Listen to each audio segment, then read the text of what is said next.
Namaste, everybody. So today's lecture is actually very interesting, okay, because the we are all doing some version of this, in the sense the class is about suppression of natural urges. Now we'll go into it, uh, but we live such lives, like our lifestyle is such that most of us are committing one or the other of this kind of suppression due to various reasons, and therefore your clients will be too. And when you go through their paperwork or when you speak to them, you will find a handful of these kind of suppression of natural urges. Now, whatever their main complaint may be, their main issue may be, this may be related to that or not. This may be the hetu for that or may not. But if it's not directly linked, even it's worthwhile to help them correct those kind of suppressions that they're doing. And certainly you have to, if it is a direct hetu for whatever problem they're facing. Okay, so this is something it is very good to pick up on. So it almost becomes preventive care, okay, in a more direct sense of the word.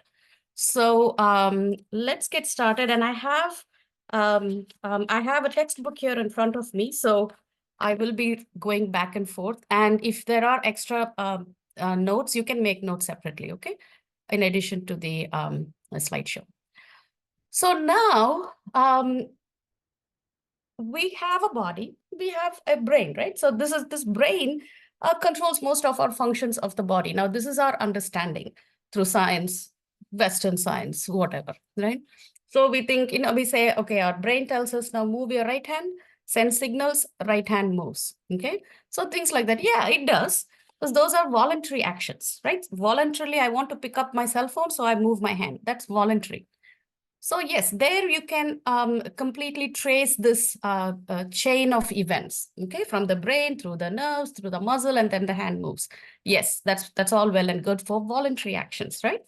Now, there are so many things. Almost all the most important functions of the body are involuntary. What do I mean? Can you name some important functions of the body that are involuntary, meaning you can't control them with your brain, like with your thought, your intention? Can you think of, yep, heartbeat. Without that, we'll be dead, right? Do you control your heartbeat like it through your brain? You don't control your heartbeat through your brain. That is done automatically, which we call the autonomic nervous system. But it is outside of your brain. Brain meaning your thought. You can't think, okay, let me decrease my heart rate. Here we go. No, it's not like, let me lift my arm. It's not like that, right? So heartbeat, for example, yes. When you have hiccups, yes, more important, like your breathing pattern even, unless you practice and you control, but breathing happens on its own, not through your thoughtful action, okay? So on and so forth. Your digestion inside the body. Are you controlling every step of your digestion? Yes. Now my food should go into the small intestine. Now, yes, my small intestine has to start absorbing all the nutrients. No, we have no control whatsoever. If you think about it, most of the major life-sustaining functions of the body are outside of our control. Okay. So now, this outside of our control body, which does its own functions, it does its thing, it actually keeps us alive, right? Now that has to connect in some way to our mind, because there are certain points where they need to work together, right? For example, like I told you about digestion just now. So digestion may happen on its own, without anything to do with our thinking process, right? It's happening on its own. But we have to consciously put the food inside our body. Only then it can start that job. Once you give it the food, once you chew and swallow the food, then the digestion will take care of it automatically. But we have to put the food in the mouth, and that is cut under the control of our mind, like our thought. I actually have to make the decision. I need to go take this food and I need to put this in my mouth. So do you see? So there is a voluntary part, and then the rest of it is involuntary. But that voluntary and that involuntary have to connect somewhere.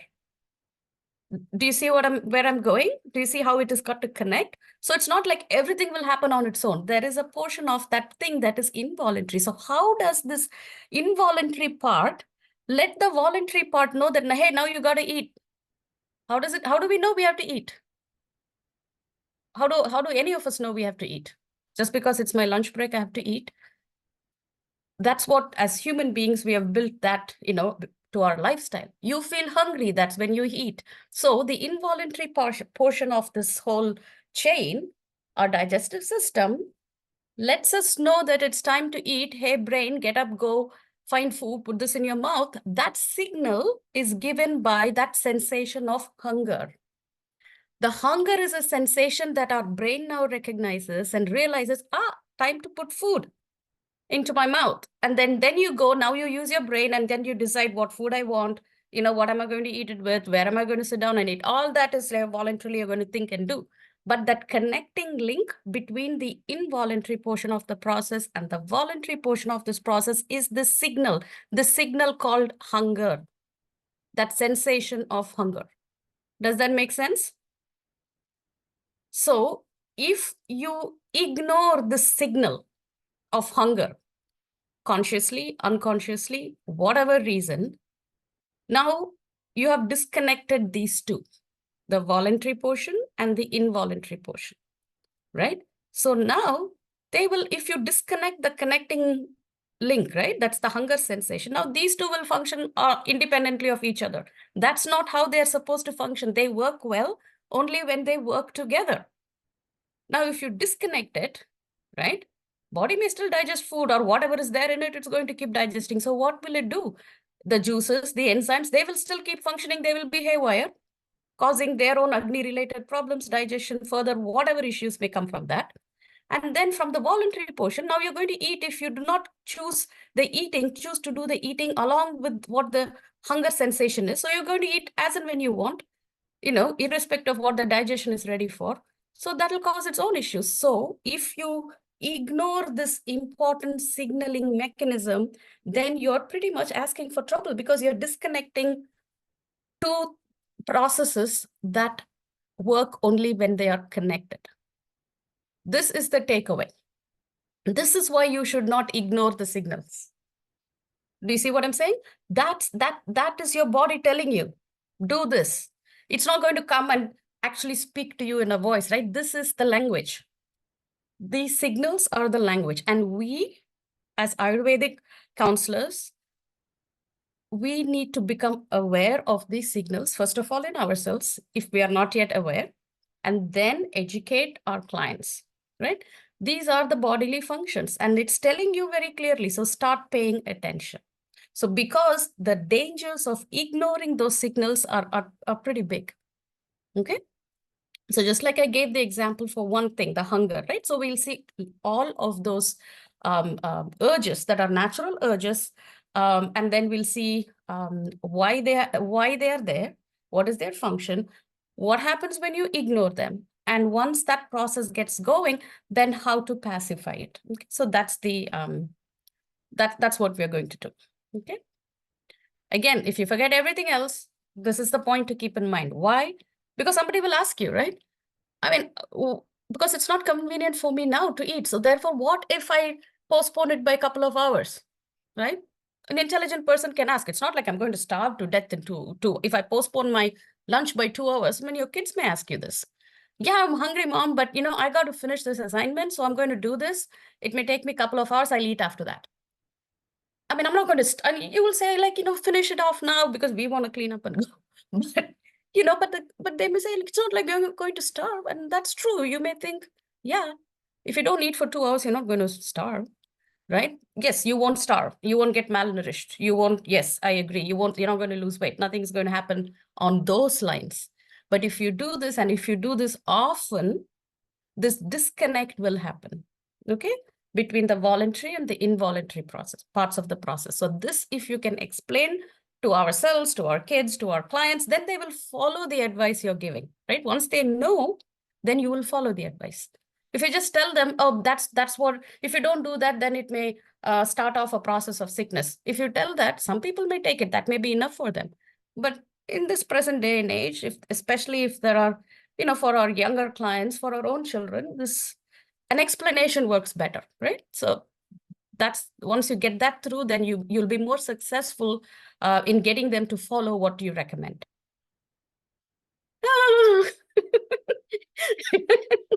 I'm laughing because of Manjulaliji's comment, because I feel she's directing the arrow straight at me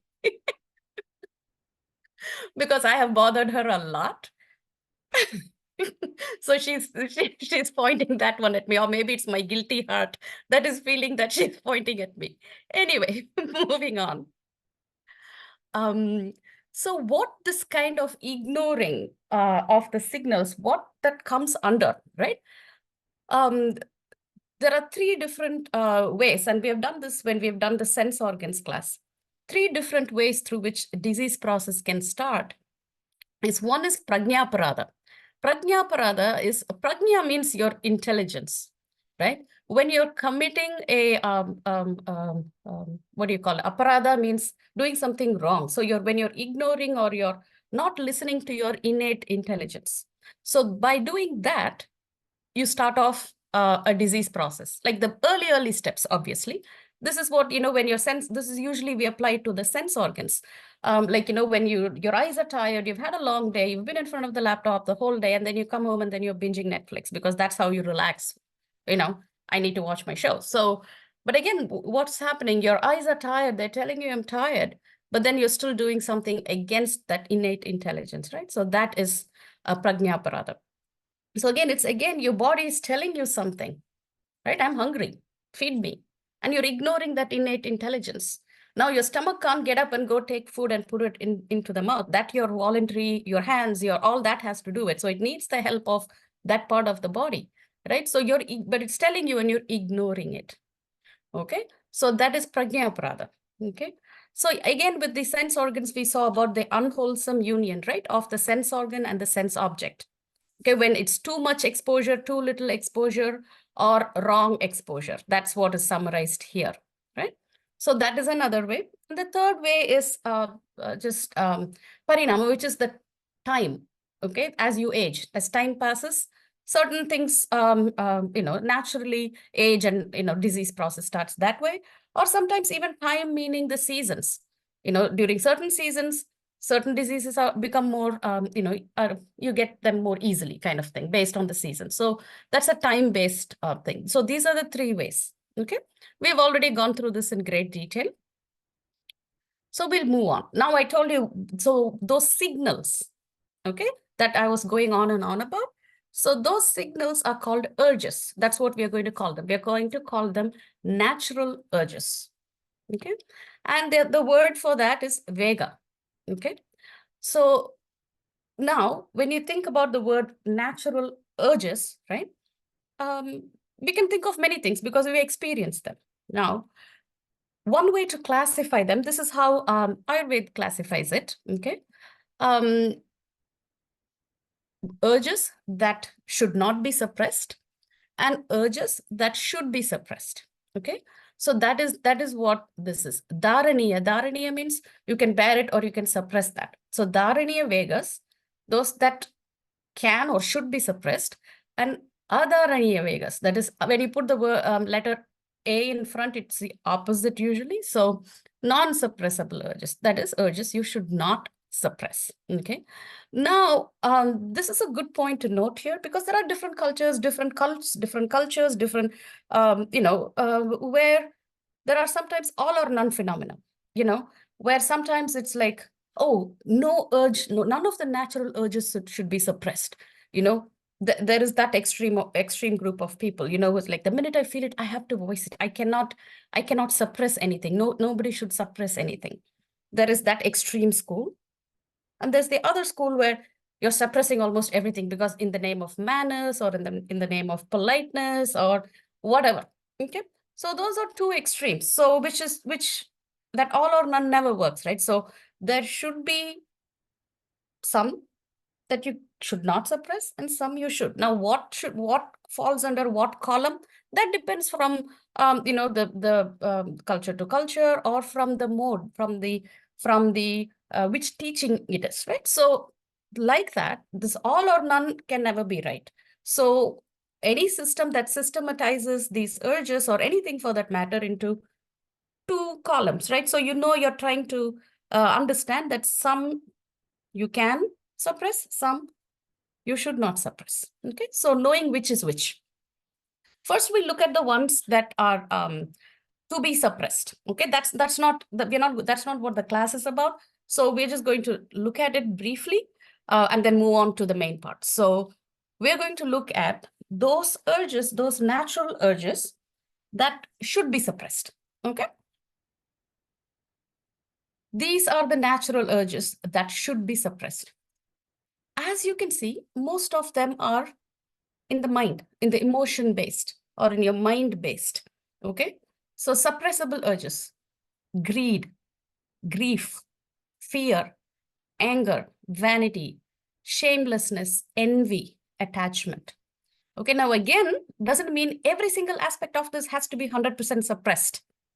It's not like that. It's not like if you're undergoing grief, that you should absolutely suppress it and pretend like everything is fine. That's not what it means. So when you say suppressible urges, in this context, what it means is not given to this excessively. Okay, because think about it. Think about grief, let's say. It's going to keep coming. It's not something that when it comes, I'm going to suppress it. It's not like that. Truly, when somebody is grieving, or when truly somebody is under fear or anger, right? So not the occasional one. When occasion that's what it means. So when it is occasional, that's okay. You can suppress that. But if there is a constant undercurrent, that has to be dealt with. Okay. You can't just keep indulging in it and not take steps to correct it or to address it. So it doesn't mean don't address it, don't correct it, just suppress it. That's not what this means. So I just want to make that very, very clear. Okay. At the same time, think of emotions like greed, vanity. Is that something that you should keep indulging in? I mean, that's not going to lead you to any yeah, any great success in life, right? So even if from a very practical point of view, envy, vanity, and anger, and all this is greed, is not going to, by indulging in it frequently, you're not going to, achieve any great success.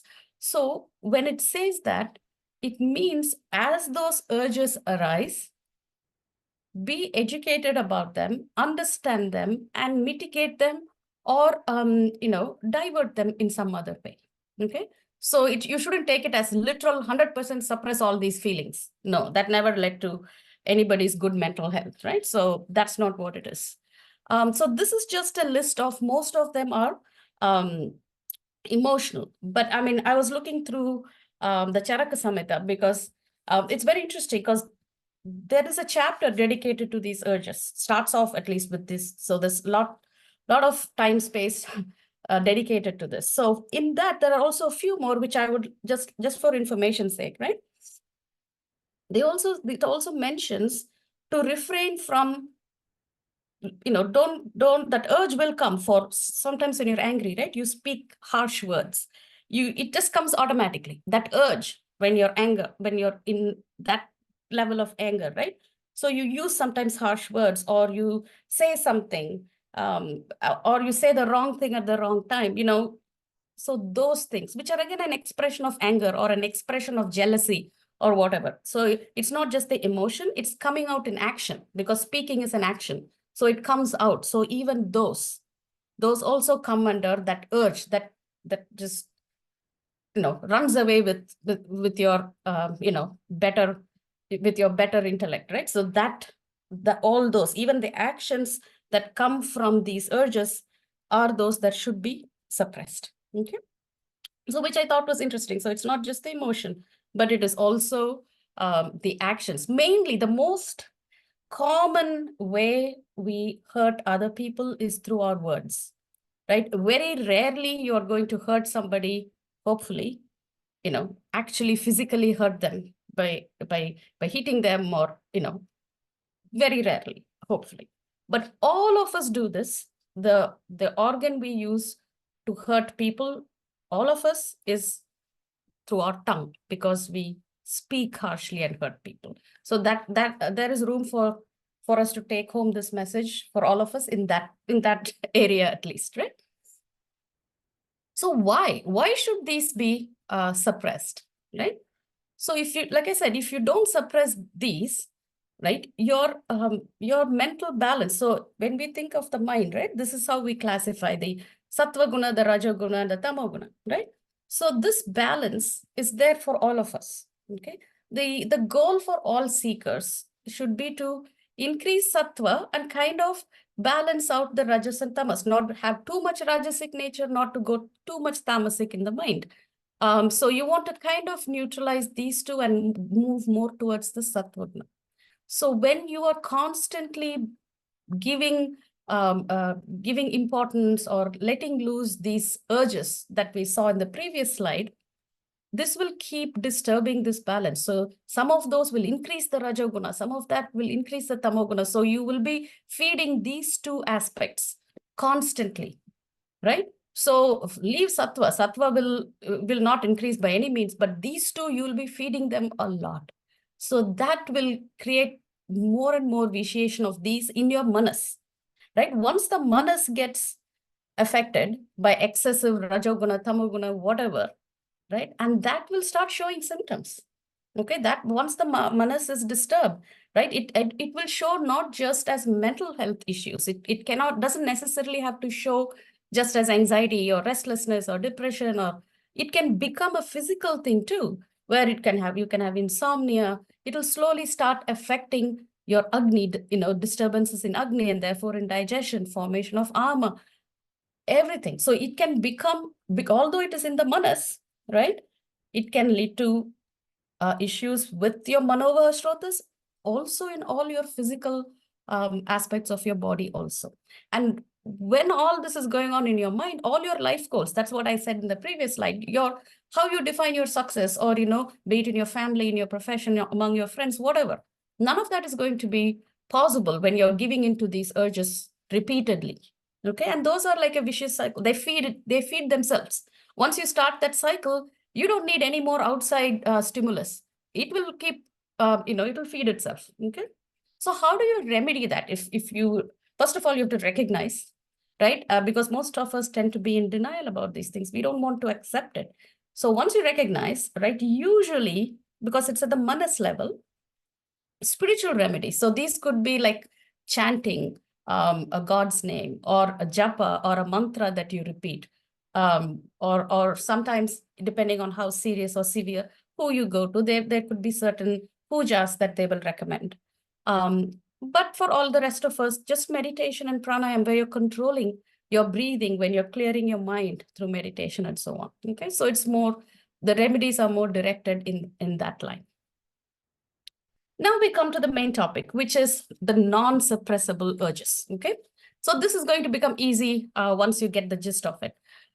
So here again, the same things. Why should these not be suppressed? Because they will cause disturbances in the mind and body.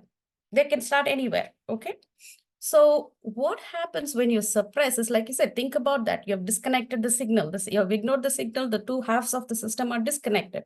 So this is, when you do this, it becomes a hetu, because it's going to start off. This is going to be the cause where imbalance is going to happen now. Okay. So agreed, it won't happen the first time you do it, the second time you do it, but in the long run. Now, what is the long run? It could be months for somebody. It could be years for somebody else, because the whole body is so complex. What else is going on in the body? What other stresses and strains are there? So how soon it's going to decompensate? We don't know. Depends on the person, right? But it's not going to be the first or second time. So it's not like boom. Okay.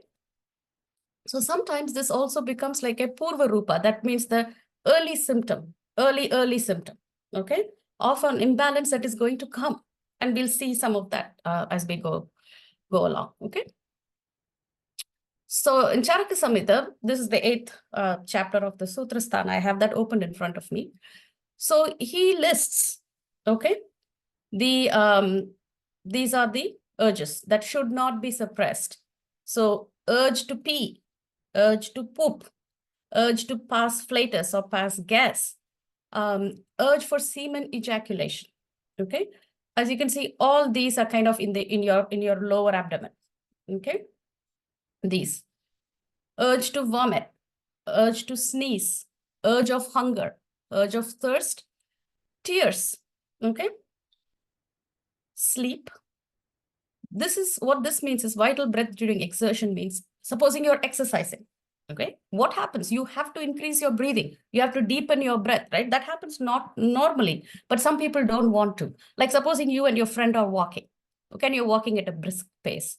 Now, maybe your friend has a lot of, she's been doing this for a long time, and maybe we are just starting out.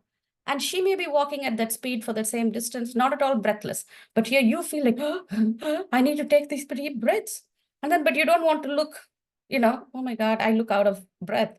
So you're like, you pretend to take just the shallow breaths and you're not actually doing it, right? During exertion, you have to. But for whatever reason, usually this is the reason, which is why I don't like to walk with other people who have been walking for many years, because it makes you feel a little, so, and you do things like that. So that you should not do. So do not, usually any kind of breath suppression is to be avoided. But this means especially during exertion. That is what he has mentioned in this list. Okay. Again, the urge to cough. Okay.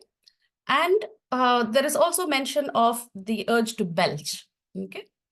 Not in the most in this, but that is also often mentioned. So what happens? Like I said, many things can happen, but these are what are listed.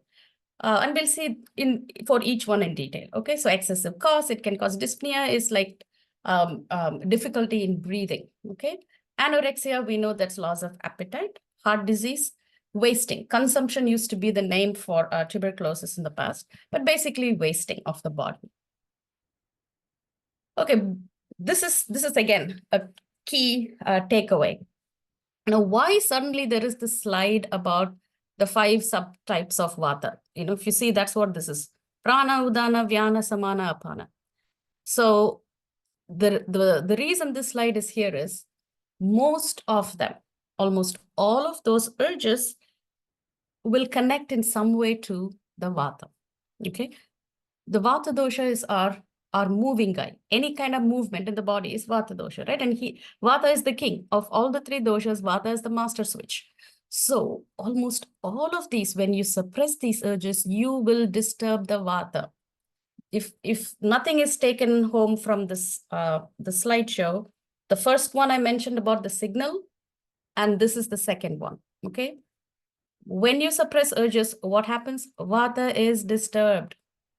Okay, it could be the Udana, it could be the Apana, it could be the Prana. So it's usually the Apana or the Prana that gets disturbed. But keep in mind, it disturbs Vata, most of them. Okay, once you know that, you can figure the rest out. What can you figure out? Once you know that this will lead to disturbance of Vata, because now you know what the remedy would be. Like you have to do Vata pacification. Very simple. At least you'll have that, one point that you're already ahead of the game a little bit, right? So if almost all suppression of natural urges will lead to vata disturbance. Therefore, the remedy for that will include some vata pacification. Done, even without seeing any of the rest of the slideshow.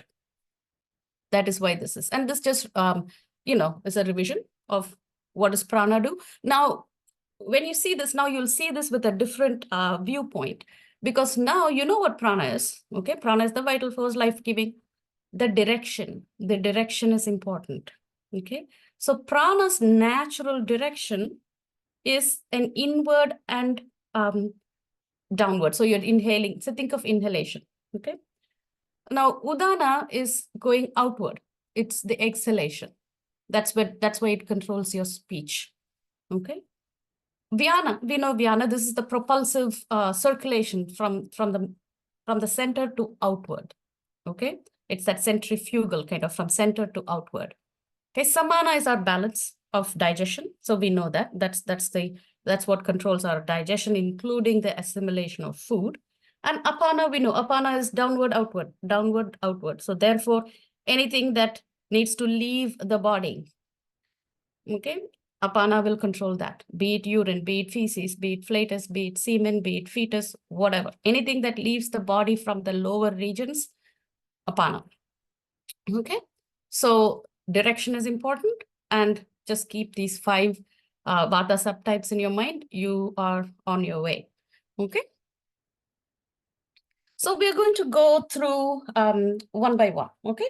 So suppression of urine, this is very, very, very common, right? Everybody has done this at some time or the other. So this is not, the sometime or the other is not what we're talking about here, right? And some people do this on a regular basis. Now, most of these things, once or twice we do because, my God, I can't find a restroom, or the restroom is too dirty here. I don't want to use it. I want to hold it till we go to the next rest area, whatever. That's fine. But for some people, once you keep doing this, that becomes a habit in itself. And believe it or not, I actually know somebody who has this habit. It's become a habit for her. Like if she's watching something and she knows she needs to go, her bladder is full, and this is an adult.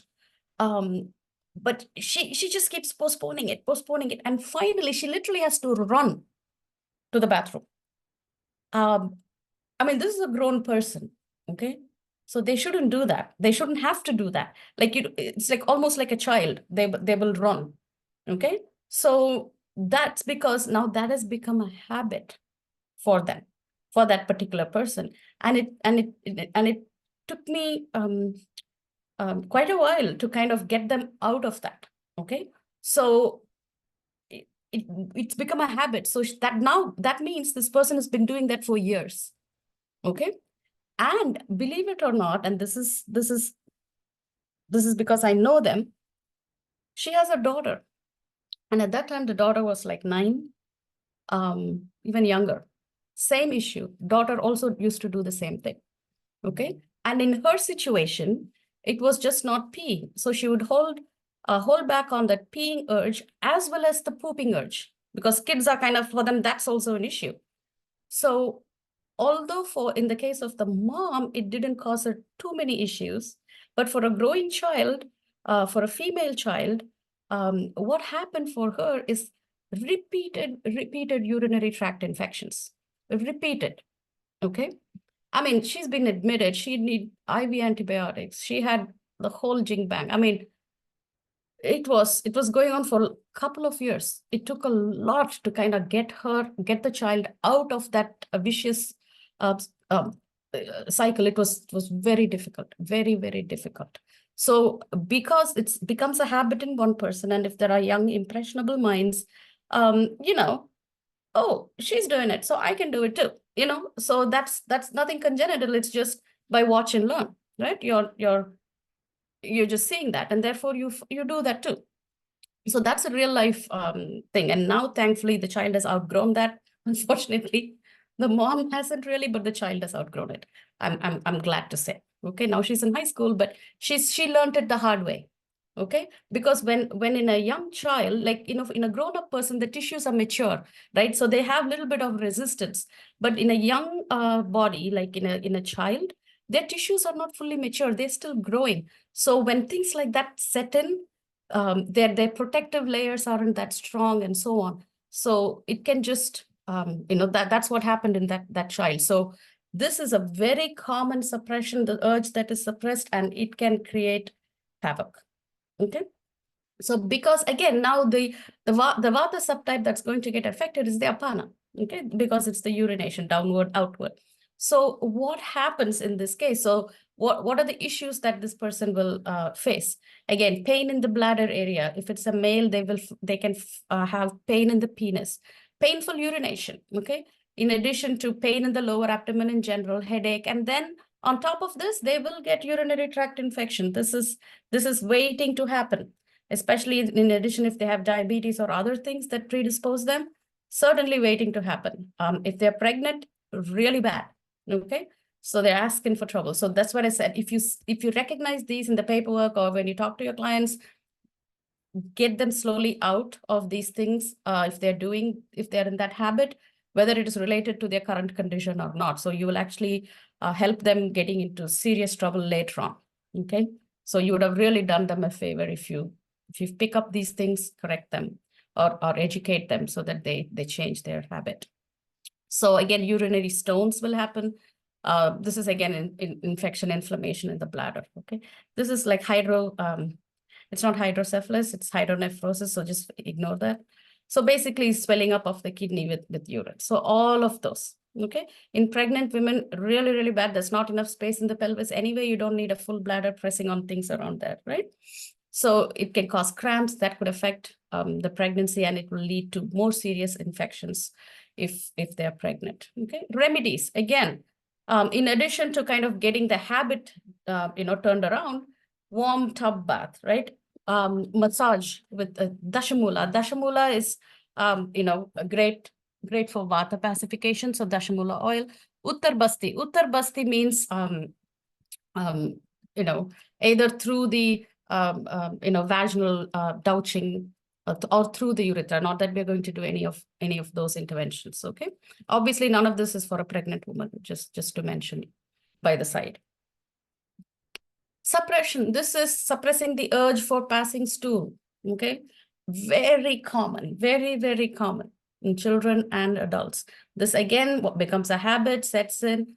They will come to you with constipation as the problem, usually, or bloating feeling in the abdomen, spasms in the abdomen. So now when you start digging, you will realize that constantly having done this, right, the signal is lost. So when the stools are there in the large bowel, they've reached the correct location. Now they need to be evacuated. They need to get out of the body. This is waste. It needs to go out, right? And body knows that. It always knows. And it's given the signal. I need to go. I need to get rid of this junk. Okay. And guess what we are doing? Ignoring the signal, ignoring the signal. Okay. So now after a point, the signal is lost now, right? And then that whole disengagement happens between your voluntary part of your brain thing and then the involuntary part. Now, next time you think, okay, now I have time. Now I want to go. Guess what? Sometimes they can, and that's great. But many times when you have the time, you go and then you cannot go, right? That's what they will tell you too. I know I'm constipated. I want to go, but I'm not able to. There could be many other reasons, but this whole messing up of the routine, right? So this is why you have to retrain the whole system. Again, the subtype involved is apana, again, downward, outward. And what are the things that can cause? Like I said, they may come with a feeling of bloating. Sometimes it's spasms. It's actually, especially in a child, they won't tell you anything. They'll say intense tummy ache. Then you have to figure it out, okay? And sometimes it causes like really bad tearing pain in the anal region. And like if they feel like something's stuck, okay? And usually when this apana gets blocked up like this, what it does is think of the direction. It's downward, outward. If it's not going to get that downward and outward, if it's blocked or if it doesn't get that release that way, because it's vata, it'll start traveling. It'll travel in the path of least resistance. If it's getting resistance down and out, it's going to go up. That's the only place it can go. So it'll start pushing up. And so it starts distending the abdomen and it'll start keep pushing up and up. Okay. So then the vomiting, as you can see, so instead of going down, it's traveling up. This is the change in the direction of apana. And this alone is the cause for so many conditions. Now you cannot tell which condition it's going to cause, but it is going to cause a whole slew of conditions when apana's direction gets reversed. Okay. One of the symptoms that most textbook will mention is the cramping in the calf muscles. Okay. Rhinitis, which is kind of your runny nose, headache, spasms will cause. When apana is traveling, it's not going to travel happily ever after, right? It's going to, it's going against the flow. So there will be pain, spasms, okay? Colicky pain, headaches are very common. So now if you repeatedly keep straining and pushing and nothing's coming out, hemorrhoid, because they're straining and trying in the wrong time, because the body is not ready when you're trying to poop. And when the body wanted to poop, we didn't allow it to poop, right? So the pain in the back and buttocks, all these kind of things. Now, so remedy, now that's the important part, remedy. Fomentation is basically just applying warmth, okay, to the pelvic area. Again, Dashamula, with decoction if you want to use. Tub bath, because again, it relaxes and it the warmth, okay, because think about it, it's actually vata, right? So anal suppositories or enemas. Again, because by the time you see it now, it's at the constipation stage, because nobody comes saying, I'm having normal bowel movements, but I often suppress the urge to go. That will not come as a complaint. You'll find that out for a different complaint. But the complaint actually will be constipation because it has gone there. It's gone past. Okay. So advice with the laxative diet, your ahara, and which has the laxative properties. Okay, so that you re-establish that going, and then you educate them to go when you feel like going. That's part of it's part of your medication. Think of it as that's your treatment, right? So it's not an option, it's a treatment. So it's not like, can I do it? I can't do it. No. If the doctor gives you a pill and say this is antibiotic, you have to take it, you don't think, can I not take it? No. You have pneumonia, you have to take it. So it's kind of like that. That's actually treatment. So you have to do it if you want to get rid of the trouble. Okay. Now, this part is the suppression of the urge to expel semen. So now what happens here is the person has the urge, has the sexual urge, and so the semen is secreted. So now, but for some reason, they are not able to ejaculate it out. Okay, again, downward, outward movement. And for some reason, it stopped, whatever reason. And this happens frequently. So that causes problem. It causes pain in the testicles, pain in the penis, and sometimes it can even cause stones, okay, in the male reproductive tract, okay, and this will cause certain, again, it's a apana, so it will cause imbalance, okay. So remedies, massage, certain types of basti, and actually sexual intercourse with their appropriate sexual partner. So because here is the confusion, because Ayurveda also recommends brahmacharya. Brahmacharya has a few meanings, but what we take this to mean in our context is that you should have intercourse, but within an appropriate relationship, okay? Another way of describing brahmacharya is complete celibacy. Now, for a lot of spiritual people will follow that. Now, that you cannot say, oh, isn't that suppressing your sexual urge? But by the time somebody is taken to this celibacy, they're on a certain path. So it's not, their natural urges don't arise. So that's a whole different, path that they take. But for people who are, normal in regular life, in as part of social life, brahmacharya there has to be interpreted as within a certain relationship, appropriate relationship, okay? Not overdoing, underdoing, because when there is too much sexual intercourse, then as long as they know how to balance that, that's always the key. It's just like exercise. Exercise is good, yes. Too much? No. Too little? No. It's kind of similar, okay?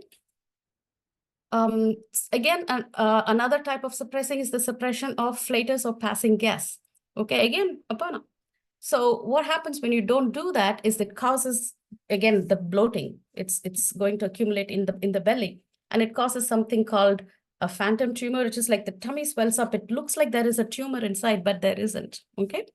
So it also leads to pain, abdominal pain, colic, exhaustion, dyspepsia. Dyspepsia means, indigestion. You don't feel like eating anything. It feels like food is still there because it's filled up with air, your entire abdomen. So it's pressing against your stomach. So you don't even feel like eating anymore. So again, the oleation. Oleation means is increasing the oiling, okay, from the externally, and applying the warmth and stuff on the tummy. But you can also improve the diet by giving more digestive acting foods, which is our warming spices and so on, okay? This is too small, so I just pulled it into a different slide. Vomiting. Now, I really do not know if people suppress the urge to vomit, because it's kind of hard for me to imagine, but I suppose, okay? So this again is one of those, this is the one that's slightly different, because the things that may happen when you see the description, if you suppress the urge to vomit, right? It looks more like pitta kind of issues, like, urticaria, which is hives. There can be pigmentation of skin, fever, inflammation of skin, nausea, erysipelas, which is again like a skin inflammation, right? So even pruritus, which is itching. So this is when I said most of the suppression of urges is vata, most of it is vata. This also, but this has a few of like what to my mind looks like oh, that give you a little bit of pitta irritation. So think about the remedies, okay? If they're suppressing that vomiting sensation, if something needs to come out, then you induce it, let it out, let it out, let it come out, okay? Bloodletting and purgation, which are again very typically usually used for pitta type thing. So this is the one exception, in my mind, okay? So I'm telling you things that make it easy for me to remember. That's how I remembered, so I'm telling you that. Suppression of sneezing, again, stiff neck, things in the nose, because we have done this too sometimes. And sometimes we want to sneeze, but somehow we have suppressed it. And that feeling, that's what this is, okay? So usually massage and giving some amount of fomentation to the head neck area will relieve that. This is the belching or the burping, okay? This will lead to hiccups. It will lead to difficulty breathing, sometimes even tremors, okay? This is another big one, right? Where everybody is supposed to be thin.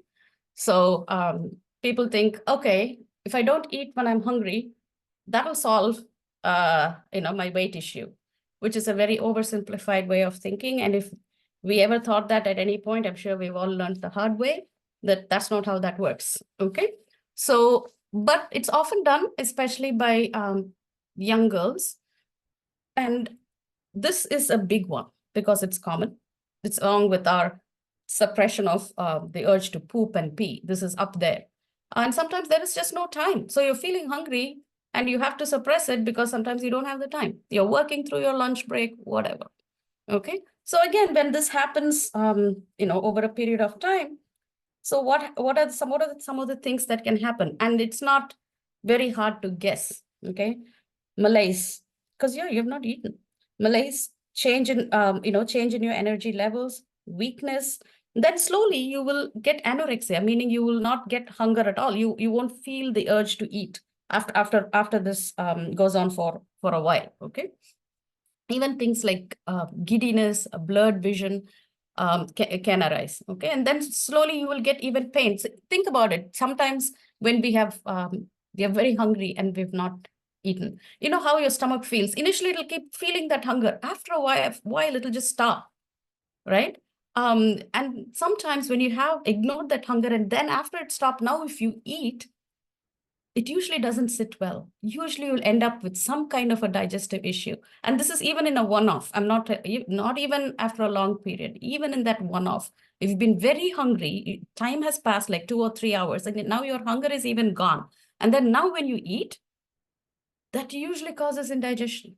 Okay. So because again, it's disconnected. Okay. For some people, it may end up with like acidity type of issues. For some people, it just becomes indigestion type of issues because their stomach now with that food, it cannot digest anything. If food is just sitting there, you want to throw up. Okay. So it could go either way.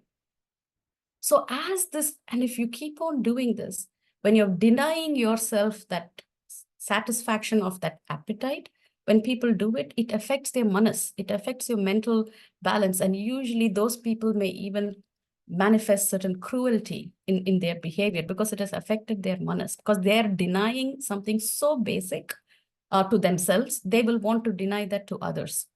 And what do we call that? We call that cruelty to others. That's because they're doing it to themselves, right?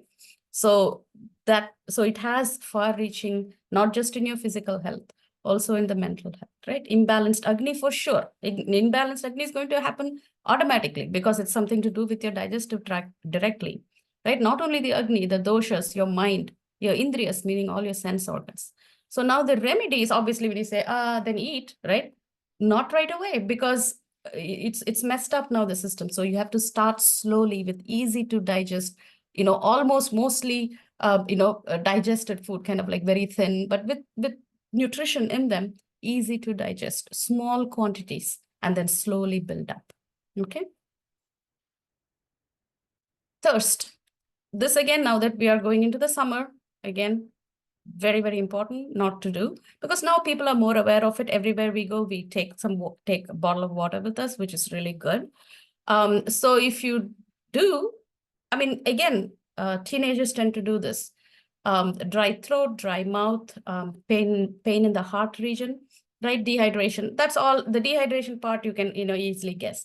Then this kind of will lead to like your low ojas, low rasadhatu, so many such things. Basically, just rehydrate. Okay. and then give that warmth as well as the hydration back, bathing in cool water, sandal paste. So especially if the heat is on, the cooling stuff to kind of cool the person, cool the body down. This is another group, tears, okay, suppressing tears, suppressing yawning. Again, these are all vata, but up in your prana region, okay? So either it's your prana or your udana that's getting suppressed in these following suppression, right? Here, most of the times, the remedy and the problems will be in the upper part. Your rhinitis, the giddiness, your head or your face, in those areas is where it will start showing. And the remedies will usually include massaging that area, maybe some marma chikitsa, or just, applying certain oils on marma points, okay? So suppressing of yawning, which basically means, or suppressing of sleep, they will go together, right? So basically sleep and do vata pacification. As you will see, it will repeatedly go back to vata pacification. And this we've seen, when you try to suppress tears, that's that immediate, almost the pain that you get in the head, a pain inside the nose, right? It just, these are things that we have experienced very quick. So it's easy for us to relate to these things. Sometimes we are suppressing yawning out of politeness, right? Suppressing sleep. Again, we know this. Once you do this, then what happens is eventually you end up in insomnia, okay, because of destroying your own sleep patterns. Not only that, but if in your body in it by itself, not the sleep pattern, you get fatigue, headache, weakness, your sense organs get disturbed. The weakening of sense organs also happens. And of course, your manas is disturbed and you're not able to concentrate. So you're not functioning very effectively. Again, if you see, most of them will be along your vata lines, okay? So that was the last slide. It might be like I rushed the end, but I just wanted to have a little bit of time for you to ask some questions, because these are, for example, tears, right? Yeah, you're in a public place, you got overwhelmed. It doesn't happen often. So when it happens, once in a while, that's not going to be a big deal. So, and this is something I read somewhere, that sometimes we do get overwhelmed in public, and there's no need to apologize if it does happen. So what I'm trying to say is, even on those rare occasions, depending on the situation, you don't even have to hold it back even then, because all you can say is, I'm sorry, I'm overwhelmed right now. That's about it. You don't have to go be very effusive about it, or you can just acknowledge that it's happening, and that's okay. Okay, so that was something somebody told me, and I was like, not that I'm crying in public all the time, but there are ways to handle that. You don't have to necessarily suppress it. Okay, so so there are certain things that are a bit, like, for example, like I mentioned, the yawning, the urge to pass gas. Obviously, if you're in a work situation, or you're in a public place, or it's just not polite, it's considered rude. So we do that for those for those reasons. But sometimes, at least if you're passing gas, right, you can try to hold it. You have some control over it. But sometimes you just sit in there, and then it's really quiet, and the only one person is talking in a meeting or something, and then your stomach starts to make the weirdest sounds. We've all been there. And what's the worst part? You can't control that because that's not in your voluntary part. That's just your intestines moving around, going about their business, digesting food, whatever you've eaten. And then, that happens. What do you do then when that happens? I mean, do you think, oh my God, I've been so rude? What does one normally do in that situation when the people next to you have heard your stomach gurgling? I mean, what are some of the ways how are some of the ways you handle that? Anybody? We've all been there. No? Yes? Yeah, we just say, guys, excuse me. You just say, like, oh, I don't know what happened. Yeah, exactly. Because everybody's done that. Everybody poops. Everybody is passing gas. So it's just a normal function. But, people don't take it as offensive when it's your stomach gurgling, again, because everybody knows that's not something you can control. Okay. So there are ways. That is true. That is true. But it's because some of us are so conditioned by what's polite and what's not. Um, so sometimes it's okay to kind of introduce a little bit of humor and play it by ear. But I'm just saying, because we teach this over and over, we are taught that as kids, we teach it to our kids, right? And it sometimes we're just a little uptight about that. With age, after a while, you're like, man, it is what it is. So that's one of the advantages of age, I think. But especially when you're younger, you're more uptight, and in a professional situation, you're certainly, you're more prey to these things because you do end up suppressing, right? So again, it's about educating your clients, I think, and giving them some options. Okay, um, things like this, and I'm sure each one of us has from their own personal experience, we've come up with other ways to deal with those situations, right? Those embarrassments, whatever way you're comfortable with. But at the end of the day, um, pick up if either in the paperwork they submit to you, because those questions are there in most of the questionnaires, whichever version you're using, or if you're using your own. And when you talk to them, pick up on these things and educate them. Okay, that's the message. um, Three important things. The first slide, I told you about the importance of the signal. The second thing I told you, keep in mind, it's mostly Vata related. Therefore, Vata pacification will kind of keep you in the right direction. And then this, educate your clients, and you'll be in a good place. You'd have done the right thing. Is there any questions that I can answer? Anything that was not very clear? We have a few minutes, a couple of minutes. Anything? Any slide you want me to go over again, or no? Everything's good. Oh, thank you, Catherine. Okay, that's good. Okay, that's perfect then. So again, because these are things most of us have done most of these things at some point or the other. So it's easy to kind of relate. Yeah. That's good. I mean, starting with, I go to bed really early some days. Okay, so, and most days I try to be in bed by 9:30 to 10. I mean, by 10, I'm certainly in bed. But, occasionally when there is a weekend and I've got to go to somebody's house for dinner, or somebody's coming over for dinner, no, I cannot do it anymore. Even that occasional day, I just cannot do it anymore. I cannot suppress that urge to yawn, or I'm not able to suppress the urge to actually go to bed. So, it sometimes the body doesn't let you suppress it even. So like I said, that could be age, because after a while you don't have that strong, the body's taken over. It pretty much rules what you do after a certain point, and if you have other issues going on. So sometimes it's just safer for our own health to listen to the body and like acknowledge you're the boss. Okay, let's go to bed now. It's almost like a toddler. So, if you've had toddlers, um, Andrea, I agree. I agree. So, like I said, think of a toddler. They have their bedtime, they have their sleep time, they have to have their nap time, and they don't know that that's what's their problem, right? And when they need to vent and have a good cry, they have to. So if you let that happen, natural things that have to happen, if you allow that and make it happen at the right time, they're little angels. Right? But if they've not had their nap, if they're suppressed their this or that, so we become like, we are actually